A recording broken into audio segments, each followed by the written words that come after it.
Praise the Lord. யோவேல் 3ஆம் அதிகாரம்.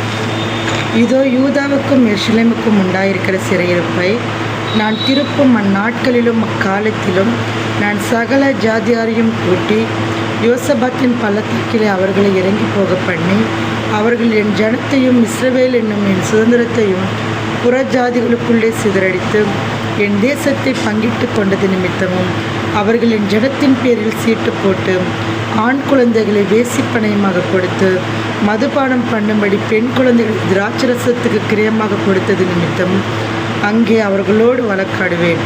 தீருவே, சீதோனே, பெலிஸ்தியாவின் சகல எல்லைகளே, உங்களுக்கும் எனக்கும் என்ன? இப்படி எனக்கு சரி கட்டுகிறீர்களோ? இப்படி எனக்கு சரி கட்டுவீர்களாகில் நான் தாமதமின்றி அதி சீக்கிரமாய் நீங்கள் சரி கட்டுகிறதை உங்கள் தலையின் மேல் திரும்பும்படி செய்வேன்.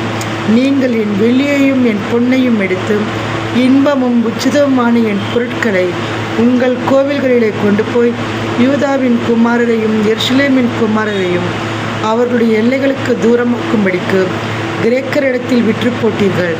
இதோ நீங்கள் அவர்களை விற்று போட்டு அவ்விடத்திலிருந்து நான் அவர்களை எழும்பி வர பண்ணி நீங்கள் சரி கட்டினதை உங்கள் தலையின் மேல் திரும்பும்படி செய்து உங்கள் குமாரரையும் உங்கள் குமாரத்திகளையும் யூதா புத்திரரின் கையிலே விற்பேன்.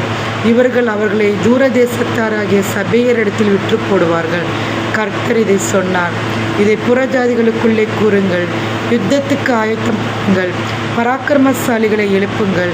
யுத்த வீரர் எல்லாரும் சேர்ந்து ஏறி வர கடவர்கள். உங்கள் மண்வெட்டிகளை பட்டயங்களாகவும் உங்கள் அரிவாள்களை ஈட்டிகளாகவும் அடியுங்கள்.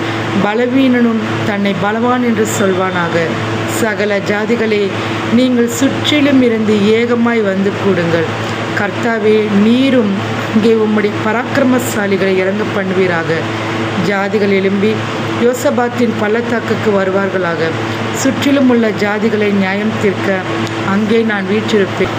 பயிர் முதிர்ந்தது, அரிவாளை நீட்டி அருங்கள், வந்து இறங்குங்கள். ஆலை நிரம்பியிருக்கிறது, ஆலையின் தொட்டிகள் வழிந்தோடுகிறது. அவருடைய பாதகம் பெரியது. நியாயத்தீர்ப்பின் பள்ளத்தாக்கிலே ஜனங்கள் திரள் திரளாய் இருக்கிறார்கள். நியாயத்தீர்ப்பின் பள்ளத்தாக்கிலே கர்த்தரின் சமயமாயிருக்கிறது. சூரியனும் சந்திரனும் இருண்டு போகும், நட்சத்திரங்கள் ஒளி மழுங்கும். கர்த்தர் சீயோனிலிருந்து கெர்ஜித்து எருசலேமிலிருந்து சத்தமிடுவார். வானமும் பூமியும் அதிரும். ஆனாலும் கர்த்தர் தமது ஜனத்துக்கு அடைக்கலமும் இஸ்ரவேல் புத்திரருக்கு அரணான கோட்டையுமாயிருப்பார். என் பரிசுத்த பர்வதமாகிய சீயோனிலே வாசமாயிருக்கிற நான் உங்கள் தேவனாகிய கர்த்தர் என்று அப்பொழுது அறிந்து கொள்வீர்கள். அப்பொழுது எருசலேம் பரிசுத்தமாயிருக்கும். அந்நியர் இனி